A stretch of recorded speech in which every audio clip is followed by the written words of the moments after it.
한 번 더요. 균형 있는 삶.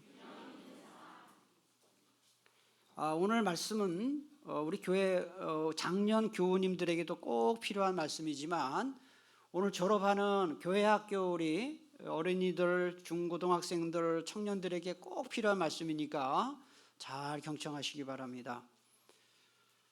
세계적인 시인 중에요, 레바논 출신의 아주 유명한 시인이 있습니다. 혹시 소설이나 시나 문학 작품에 관심이 있는 분들은 이 칼릴 지브란이라는 분이 쓴 시를 한번 꼭 사서, 그 시집이 있어요. 칼릴 지브란이라는 사람이 쓴 유명한 시집이 있습니다. 그분이 쓴 시 중에 함께 있되 거리를 두라는 제목의 시가 있습니다. 제가 아주 애송하는 시인데요, 내용이 참 좋아요. 삶의 균형과 또 중용에 대해서 잘 노래한 시입니다. 한번 잘 들어보세요. 함께 있되 거리를 두라. 그래서 하늘 바람이 너희 사이에서 춤추게 하라. 서로 사랑하라. 그러나 사랑으로 구속하지는 말라. 그보다 너희 혼과 혼의 두 언덕 사이에서 출렁이는 바다를 놓아두라. 서로의 잔을 채워주되 한쪽의 잔만을 마시지 말라. 서로의 빵을 주되 한쪽의 빵만을 먹지 말라. 함께 노래하고 춤추며 즐거워하되 서로는 혼자 있게 하라. 마치 현악기의 줄들이 하나의 음악을 울릴지라도 줄은 서로 혼자이듯이 서로 가슴을 주라. 그러나 서로의 가슴 속에 묶어두지는 말라. 오직 큰 생명의 손길만이 너희의 가슴을 간직할 수 있다. 함께 서 있으라. 그러나 너무 가까이 서 있지는 말라. 사원의 기둥들도 서로 떨어져 있고 참나무와 삼나무는 서로의 그늘 속에선 자랄 수 없다. 이게 이제 처음에 이렇게 읽으면 무슨 소리지? 이럴 수 있죠. 근데 자꾸 읽어보면요, 이 한 문장 한 문장이 명문입니다. 명문. 그러니까 진정한 사랑이 뭐냐에 대해서 잘 묘사한 그런 시예요. 쉽게 말하면 이런 거죠. 뜨겁게 사랑을 하되 서로 얽어매지 말아라는 거예요. 여러분, 그 스토킹이라는 게 뭔지 아세요? 요새 스토킹 범죄가 많잖아요. 그러니까 사랑한다는 그 미명하에 애인을 완전히 자기 소유로 삼으려는 게 스토킹 범죄잖아요. 특히 남자가 여자를 주로 그렇게 하죠. 그게 사랑이 아니에요. 그거는 소유하는 것이지 사랑이 아니에요. 그러니까 서로 뜨겁게 사랑하되 얽어매지 않는 것이 사랑이고, 또 뜨겁게 사랑하되 집착하지 않는 것이 사랑이고요.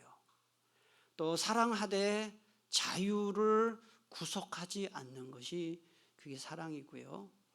또 동행하되 거리를 두고 동행하는 것이 그게 진정한 사랑이다. 그 얘기를 한 시입니다.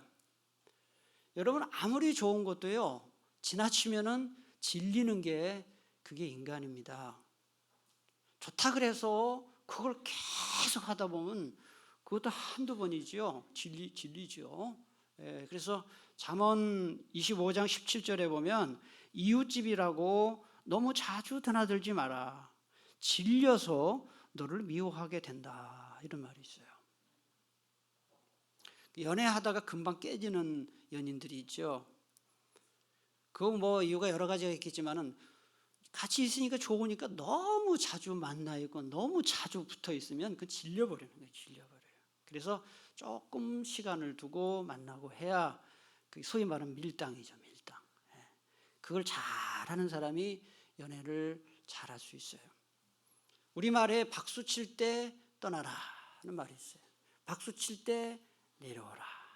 박수 치니까 사람들이 좋아하니까 그냥 그게 좋아가지고 계속 떠들고 계속 노래하고 그러면 그건 질려버리죠. 박수 칠 때 내려와야 아쉬운 뜻. 그게 진정한 절제다 하는 거예요. 여러분, 뜨겁게 사랑하던 연인이나 누가 봐도 아주 인고 부부로 소문난 부부인데 어느 날 갑자기 깨지는 경우가 있어요. 갑자기 깨졌어요. 그 사람들은 깜짝 놀래죠. 왜 그랬을까? 저렇게 사랑했던 사람이 왜 저럴까? 그럼 대부분에 보면은 그거는 사랑한다는 명목으로 너무 집착해서 그런 것입니다. 상대방의 일에 너무 사사건건 간섭하고 참견하고 그거는 절대로 사랑이 아니죠. 그건 진리죠. 숨이 막히죠. 그게 무슨 사랑이겠어요? 진정한 사랑은 집착이 아니라 자유를 주는 것입니다. 여러분, 건강한 그 가정, 깨끗한 가정은 어떤 가정이에요? 환기가 잘 되는 집이죠. 창문을 열고 바람이 잘 환풍이 되어야 그 집이 건강할 수가 있잖아요. 그냥 꽉 막혀가지고 환풍이 안 되고 환기가 안 되고 바람이 통하지 않으면은 그 집은 병균으로 가득하게 되죠. 사람과 사람 사이에서도 그래요. 사람과 사이에서도 거리가 필요해요.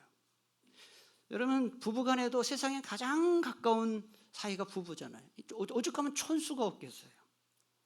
그런데 가깝다고 해서 무례하게 함부로 대하면은 질리죠. 그래서 너 없이는 못 살아 했던 사람이 너 때문에 못 살겠어.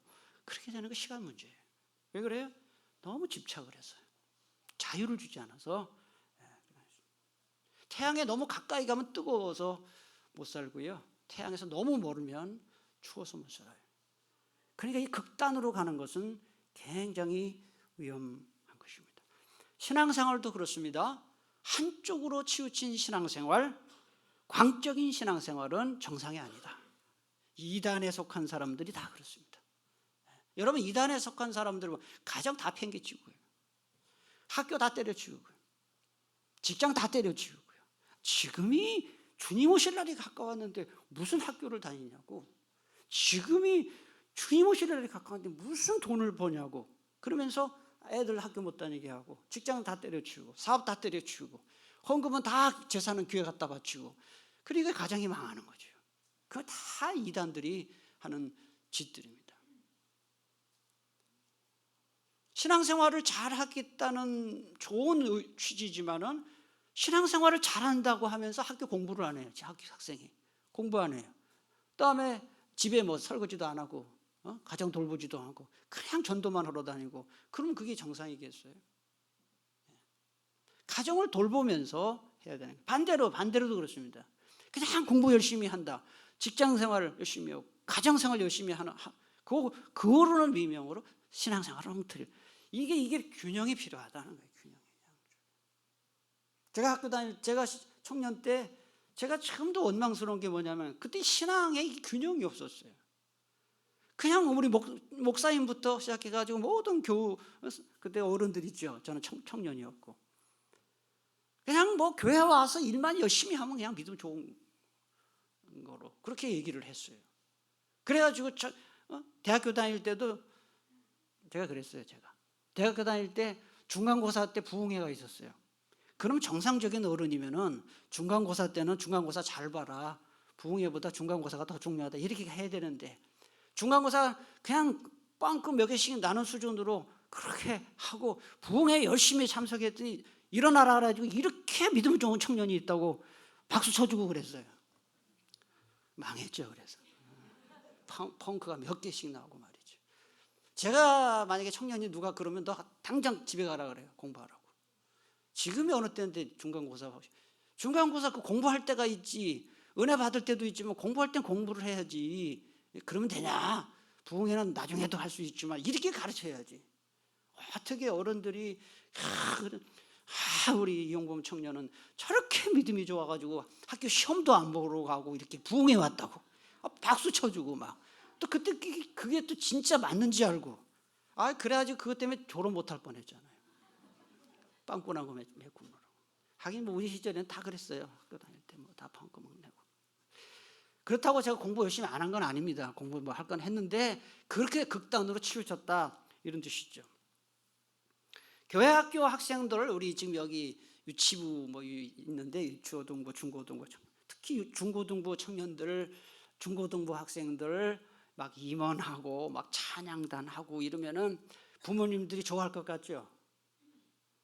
좋아하던가요? 임원하고 막 찬양단하고 막 이러면은 말은 모르겠어요. 하지 않아도 은근히 부모님들이 싫어하는 부모가 많아요. 그리고 걱정하는 부모님들이 많아요. 왜 그런지 아세요? 공부는 안 하고 그만 하니까. 임원도 열심히 하면서 교회 활동도 열심히 하면서 그러면서 공부는 또 그 임원 활동, 찬양단 활동하는 그 시간 뺏긴 만큼 더 열심히 공부를 하면은 어느 부모가 그걸 말리겠어요. 그런데 교회 가가지고 임원 무슨 회의한다십시고 모여서 회의는 5분 하고 노는 건 어울려서 얘기하고 뭐 이건 한 50분 하고 찬양 연습은 한 30분 하고 노는 건 3시간 놀고 이러니까 부모 보면 속이 터지죠. 그래가지고 청년부도 그렇고 교회 학교 뭐 중고등부도 그렇고 교회에서 열심히 했던 애들이 대학 다 떨어지고 옛날에 그랬어요. 지금 그렇다는 게 아니라 여러분이 그렇다는 게 아니라 우리 때 그랬어요. 열심히 뭐 한 사람들은 대학 다 떨어지고 또 뭐 대학 가긴 가도 별로 이렇게 원래 이 정도 갈 수 있었는데 이 정도 가고 막 그랬다고요. 그러니까 부모님들이 자녀들이 임원하는 거 아주 싫어했어요. 그 청년들도 교회 와서 열심히 하는 거에 대해서 그 부모님들이 별로 탐탁치 않게 생각했어요. 그 이유가 무엇입니까? 균형이 또 깨진 거예요. 균형이. 그러니까 이게 참 중요하다. 오늘 본문에 보면 2가지를 따르라 그랬어요. 한번 잘 보세요. 히브리서 12장 14절 2가지를 따르라 그랬어요. 우리 교회 학교 어린이들, 학생들, 중고등부 학생들 이제 한번 뭐와 뭐를 따르라 그랬어요. 크게 말해 보세요. 시작. 자, 우리 졸업하기 싫으세요? 네. 자, 뭐와 뭐를 따르라 그랬어요? 화평함과 거룩함을 따르라 그랬어요. 여기 따르라는 말은 힘써라는 거예요. 그걸 열심히 추구하라 이런 뜻이에요. 화평함 그다음에 거룩함을 열심히 추구해라. 그래서 오늘 졸업식이기 때문에 길게 설교할 수 없고 그냥 이거 간단하게 얘기하려고 그래요. 이 2가지를 잘해야 돼. 이거는 우리 어른들도 똑같은 얘기이기 때문에 잘 들으셔야 됩니다. 첫째는 화평함을 따르라 그랬어요. 화평함을 따르라. 이 화평이 무엇입니까? 그냥 쉽게 말하면 이거예요. 모든 사람들과 잘 지내라. 거기에 힘써라 이런 뜻이에요. 다른 사람들과 화평하기에 힘써라 그런 뜻이에요. 우리 어른들도 그렇고 우리 교회 학교 학생들도 그렇고 믿음이 좀 좋다, 신앙생활 열심히 한다, 예수 잘 믿는다는 사람들 중에 상당히 많은 어른들도 그렇고 우리 아이들도 그렇고요, 예수 안 믿는 사람들하고 잘 못 어울려요. 예수 믿지 않는 식구들하고도 잘 관계가 안 좋고 싸우고 그럴 수가 있어요. 그러지 말라는 거예요. 정말 예수 잘 믿는 사람은 화평함을 추구해야 된다. 저는 이렇게까지 얘기해요. 저분은 신앙은 참 좋은데 인간관계가 나쁘다 이런 말을 듣는 사람이 가끔 있어요. 저분은 정말 기도도 잘하고 말씀도 많이 하는데 인간관계는 별로야. 그 말이 안 맞는 거예요. 앞뒤가 안 맞는 거예요. 여러분, 사람이 인격이 성숙하게 되면은요, 인품이 이렇게 좋아지잖아요. 그러면 인간관계가 원만해져요. 그게 정상이에요. 그러니까 믿음은 좋은데 인간관계는 별로야. 믿음은 좋은데 성격은 별로야. 그건 앞뒤가 안 맞는 말이에요. 믿음이 성숙하는 만큼 인격도 성숙하고 인간관계도 좋아야 정상이에요. 그러니까 인간관계가 너무 나쁘다, 그 사람은 큰일 못할 사람이에요. 성공한 사람들 보면 대부분이 이 인간관계를 잘해요. 그걸 세상에서는 인맥이라 그래요. 인맥, 네트워크, 휴먼 네트워크, 인맥이라 그래요. 인맥이 뭐예요?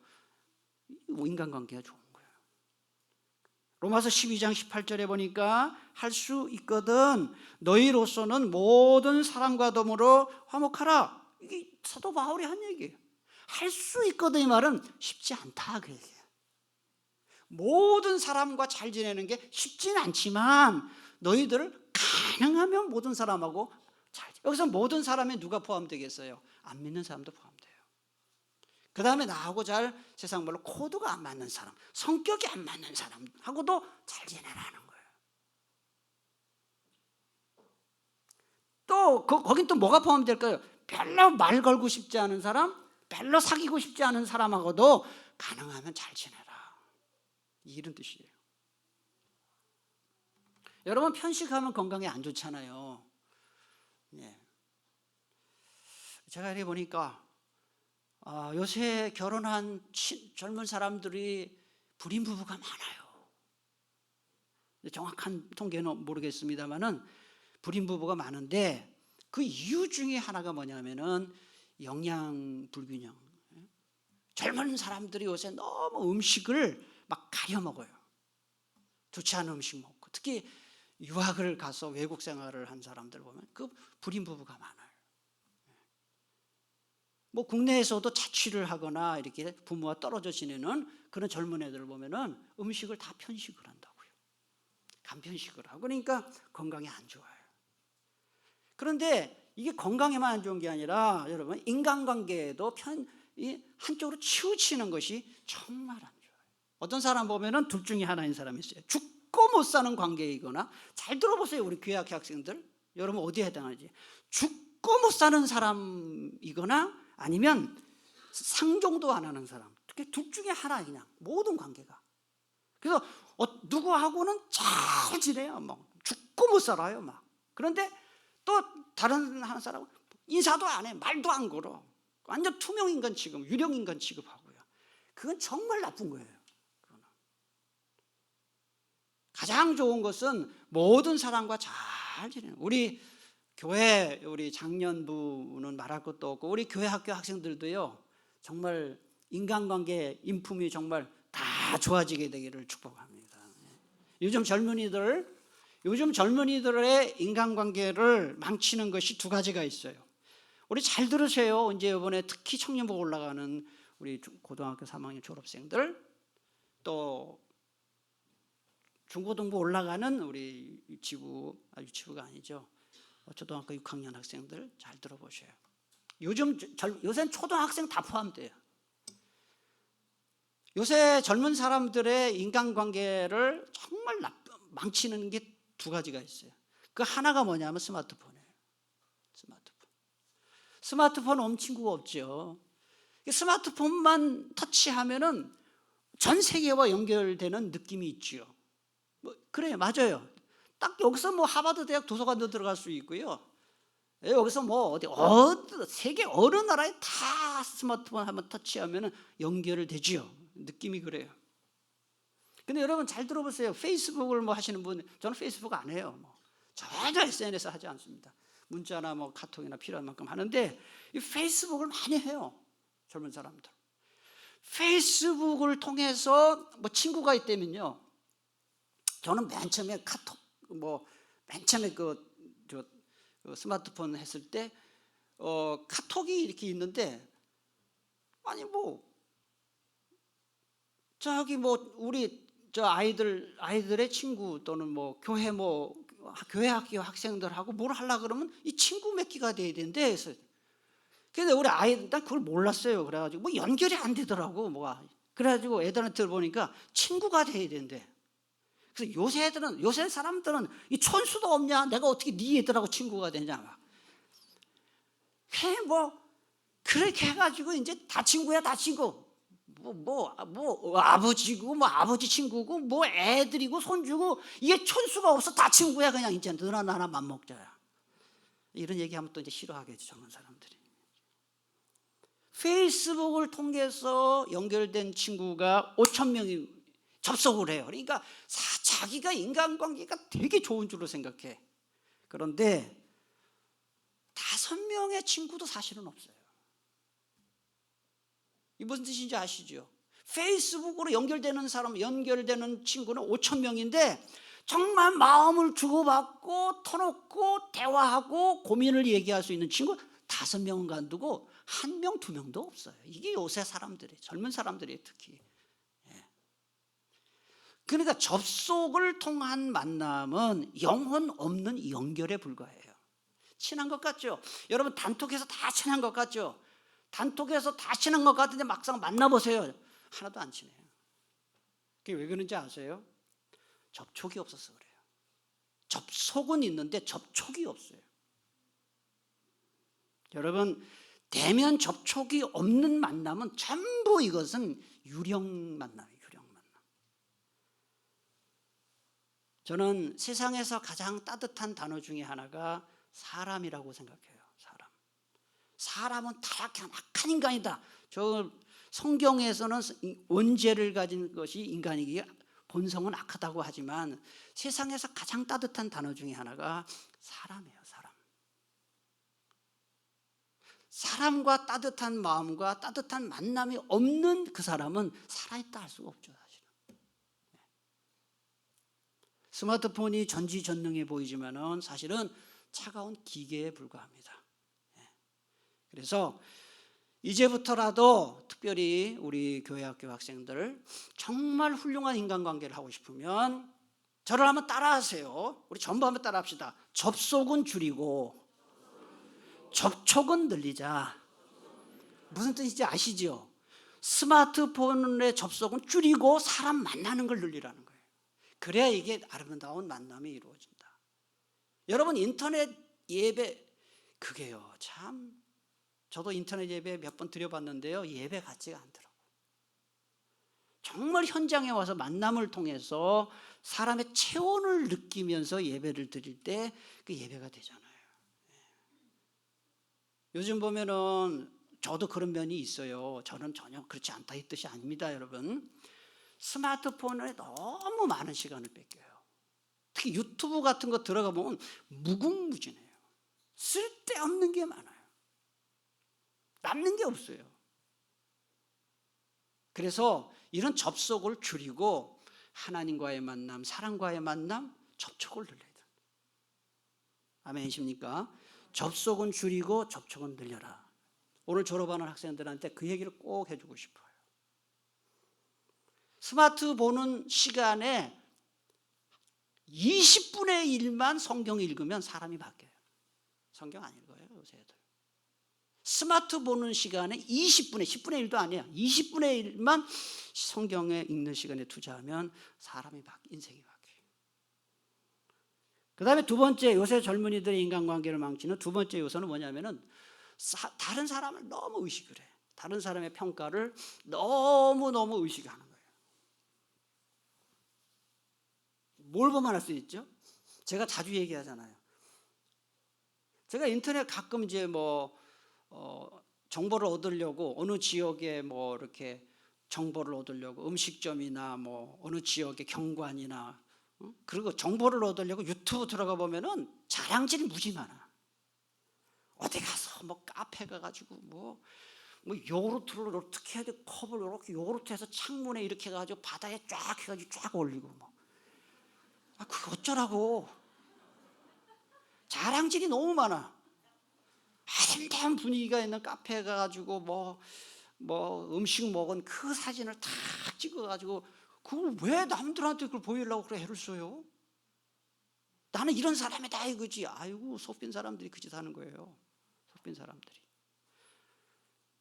제가 우리 아이들한테 제발 그런 짓 하지 말라 그래요. 그런 속빈 짓, 자랑질. 타인의 평가, 타인의 시선, 나는 이렇게 재밌게 산다, 나는 행복하게 산다. 그게 안 행복하니까 그렇게 하는 거예요. 정말 행복한 사람은 그런 짓 안 해요. 뭐라 그런 짓을 합니까? 내가 행복한데 뭘 그걸 자랑을 합니까? 남들이 나를 알아주든 알아주지 않든 무슨 관계가 있어요? 내가 행복하면 되는 것이지. 유대교 교리 중에 이런 내용이 있습니다. 내가 나를 위해 내 인생 살지 않으면 대체 누가 나를 위해 살아준단 말인가? 다른 사람이 나를 어떻게 그게 무슨 중요하냐 이래. 다른 사람이 나를 좋게 봐주든 나쁘게 봐주든 그게 뭐 그렇게 중요하냐 이거지. 나를 칭찬해 주는 사람이 좀 있으면 나를 또 비난할 수 있어요. 여러분 누구한테 비난받을 때 그건 너무 흥분하지 마세요. 그 사람이 또 좀 칭찬해요. 좀 있으면은. 사람이 성숙할수록 비난에 금방 내색하지 않아요. 사람의 칭찬과 비난, 사람의 평가는 아주 간사해요. 금방 좋고 금방 나빠요. 하나님의 평가가 진정한 평가예요. 하나님께 인정받는 우리 모두가 될 수 있기를 축복합니다. 그래서 다른 사람 평가, 우리 이번에 특별히 대학교 들어가거나 취업하거나 고등학교 3학년 졸업생들이요, 다른 사람이 나를 어떻게 생각하나 그런 거 생각하지 마세요. 죄송합니다, 제가 이런 개인 얘기해서요. 우리 아이들도 보면은 가끔 가다가 갑자기 어떻게 밖에 나갈 일이 있으면은 모자를 뒤집어 쓰고, 그래서 왜 이렇게 모자를 뒤집어 쓰냐? 머리를 안 감았대. 아니, 머리 안 감고 누가 알아? 난 이틀 3일 안 감고 다니는데. 난 어떤 때 이틀 3일도 안 감아요. 귀찮아서 감기 싫어요. 그 애들은 또, 난 샤워도 진짜 집에서 막 얘기하니까 매일도 안 해. 뭐 이렇게 껍데기가 벗겨질 정도로 맨날 샤워를 하냐? 물도 모자라는 나라에. 그 어디 슈퍼 잠깐 갔다 오자, 뭐 어디 가자 그래도 모자를, 누가 자기를, 네가 뭘 연예인이라고 누가 너를 안다고, 내 이런 소리를 해요. 그게 뭘 다른 사람이 날 보든 말든 그게 무슨 관계가 있냐고, 그게. 이런 얘기 안 해야 되는데, 우리 애들 얘기 안 해야 되는데, 요새 애들은 너무 다른 사람 평가, 그럴 거 없어요. 예수 믿는 사람으로서 자존감을 갖고 좀 신앙도 똑바로 밝히고, 식당 가서 밥 먹을 때 식사기도 하는 게 뭐가 창피해요? 누가 보면 그 존경받을 일이지. 저 사람은 정말 믿음 좋다 이러지. 예수쟁이 누가 그러냐고요. 여러분, 예수 믿는 사람으로서, 특히 우리 졸업하는 학생들, 예수 믿는 사람이 얼마나 대단한 건데요. 자존감을 갖고 떳떳하게 신앙 고백할 수 있게 되기를 축복합니다. 자, 마지막으로, 자, 첫째는 화평함을 따르라. 그 다음에 14절 다시 한번. 두 번째는 뭐를 따르라 그랬어요? 거룩함을 따르라. 이것이 없이는, 이 말, 거룩함이 없이는 아무도 주님을 못 본다 그랬어요. 재림하실 주님을 거룩하지 않으면 못 본다. 이게 무슨 얘기죠? 앞에서 다른 사람하고 화목해야 된다, 인간관계 이렇게 잘해야 된다, 할 수만 있으면 다 친해야 된다. 그렇지만 거룩을 포기하면 안 된다, 이 말이에요. 신앙 포기하면 안 된다. 이게 참 어려운 거예요. 여러분, 배가 깊은 바닷속에 이렇게 떠 있을 수 있는 것은 뱃속으로 물이 들어오는 것을 허락하지 않기 때문에 가능한 거예요. 그렇죠? 배가 깊은 곳에, 깊은 바다에 떠 있는 배도 만약에 뱃속으로 물이 들어오잖아요. 그럼 배가 침몰하고 말아요. 그럼 배가 아니에요. 그거는 이미. 그건 난파선이죠. 우리도 마찬가지입니다. 예수 믿지 않는 사람들하고 잘 지내셔야 돼요. 직장에서도 그렇고요. 예수 믿지 않는 사람하고 상종도 안 한다. 그건 직장생활 못해요. 이웃하고도, 저희 집도 이웃에 보면 뭐 다 안 믿는 사람들 많아요. 제가 목사인 거 다 알더라고. 어떻게 알았는지. 근데 어떻게 알았나 알고 보니까 막 그 청소하시는 아주머니가 18층 1807원 저 목사라고 다 소문 다 내놨더라고요. 그러니까 복장도 마음대로 못 하겠고 항상 말해. 목사님이시죠? 목사님이시죠? 다 그래요. 다 알더라고요. 근데 그분들하고도 잘 지내죠. 인사도 하고 지내고 하는데, 근데 이게 문제가 뭐냐 하면은 믿지 않는 분들하고 잘 지내는 거, 잘 지내면서도 넘어서는 안 될 선을 넘지 않는 것, 그게 거룩이에요. 그 거룩이에요. 여러분, 염전을 하는 분이 있었어요. 염전을 하는 분이 있었는데 어느 날 일을 하다가, 염전이 뭔지는 아시죠? 소금 만드는 거. 일을 하다가 소금 가마니를 바다에 떨어뜨렸어요. 금방 건졌는데도 보니까 소금이 하나도 없어요. 가만히만 있고. 그래 이분이 순간적으로 궁금증이 떠올랐어요. 아니, 김장할 때, 배추 절일 때 소금을 물에 녹이려고 하면 아무리 휘젓고 해도 한참 이게 있어야 녹는데 어떻게 이게 소금 가만히 바다에 빠뜨렸더니 금방 그 흔적도 없나? 이게 왜 그런가? 근데 여러분, 이게 여러분, 민물에서는 소금물이 안 녹지만 바닷물에서는 소금이 싹 녹아버리는 그 이유가 뭐냐? 딱 하나예요. 소금은 어디서 왔어요? 바다에서 왔으니까. 자기 고향에 왔으니까 편안하니까 녹는 거예요. 그렇잖아요. 민물은 자기 고향이 아니에요. 시댁에 간 거예요. 여자도 시댁 가면 바짝, 요새 쪼지도 않지만은 옛날에 시댁 가면 바짝 졸았다고. 요새 시댁 오지도 않죠. 근데 친정 가면은 완전히 딴판이고 손가락 까딱 안 해. 여자들. 그러니까 친정 가면 친정에만 가지. 그러니까 소금이 친정에 가면 녹아버리는 거예요. 그러니까 민물에서는 안 녹아요. 죽으라고 휘줘도 안 녹아. 그러니까 그걸 깨달은 거예요. 여러분, 제가 이런 얘기 왜 하느냐, 우리도 지금은 예수 믿는 사람이지만은 구원받기 전에는 예수 믿지 않는 사람하고 똑같았어요. 예. 그러니까 예수 믿지 않는 사람들하고 친하게 지내다 보면 자기도 모르게 그게 옛날에 친정이에요. 그러다 보니까 예수 믿지 않는 사람하고 금방 닮아가는 거예요. 그래서 예수 믿지 않는 사람들과 이렇게 교제할 때는 영적 긴장이 필요하다. 그래야 거룩함을 유지할 수 있지. 뭐 예수 안 믿는 친구 전도하겠다고, 예수 안 믿는 친구 전도하겠다고 맥주집 가서 술 마시면서 전도하는 그런 앞뒤가 안 맞는 거죠. 그러니까 선이 있어야 돼. 선을 넘으면 안 된다. 저는 제 믿음이 언제 가장 크게 자랐느냐, 제가 생각해 보니까 대학교 다닐 때. 제가 뭐 몇 번 얘기했죠. 제가 80학번이에요. 1980년에 대학 들어갔어요. 그때 막 데모 막 엄청나게 했죠. 학교에서 전도학 물러가라고. 그때 왜 내가 대학교 때 믿음이 가장 크게 자랐나 한번 생각해 봤어요. 뭐 지금보다는 낫지만은 제가 대학교 다닐 때도요, 예수 똑바로 믿는 친구가 많지 않았어요.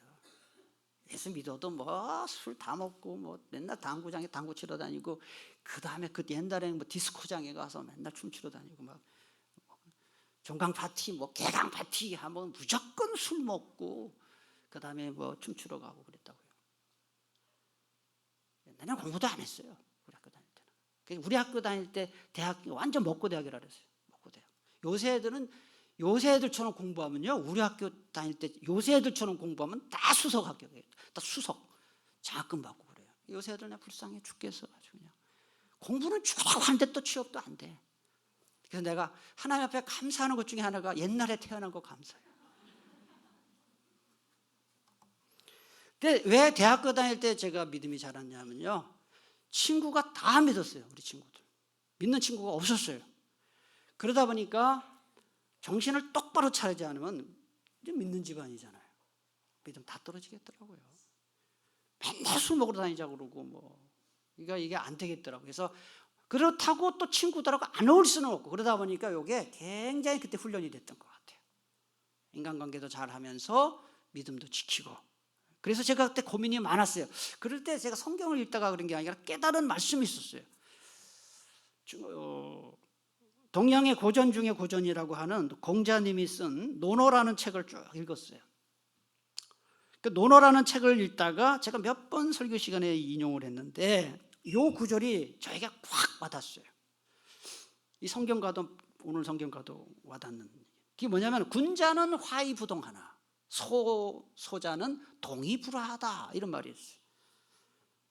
군자는 화의부동, 군자는 다른 사람들하고 잘 화목하지 하면서도 부동, 같아지지 않는다.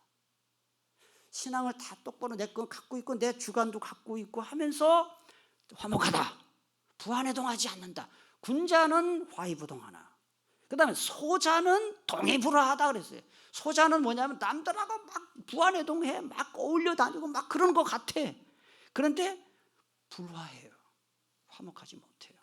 그걸 보면서 제가 맞다, 내가 이렇게 해야 되겠구나 해서 화의부동이라는 말이 제가 그때부터 계속 제가 이렇게 그거를 마음속에 품고 살았어요. 모든 사람과 화목하게 지내되 부동, 같아지지는 않는다. 내 신앙을 지키면서 화목한다.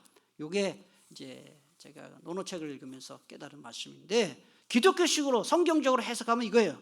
오늘 말씀이에요. 화평하면서도 거룩하는 거예요. 자, 오늘 졸업 예배 맞이해서 이제 앞으로 넘어야 할 산들이 많아요. 졸업한 우리 넘어야 할, 특히 이제 대학교 가거나 이제 대학교 간 친구들 여기 있죠. 그다음 취업하는 친구들인지 모르겠어요. 이게 참 힘들어요. 앞으로 이제 대학교 가봐요. 완전 영적 전쟁이에요. 취업 직장 가봐요.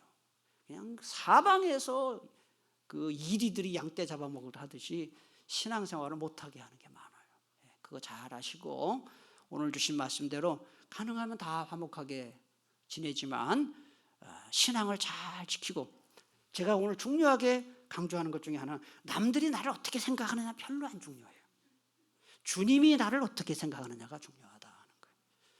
그걸 잘하셔서 오늘 졸업생들은 물론 우리 모든 여러분들도 거룩함과 화평함을 한 주간 잘 지킬 수 있기를 축복합니다. 기도하겠습니다. 하나님 감사합니다. 균형 있는 삶이 무엇인지 오늘 말씀을 전했습니다.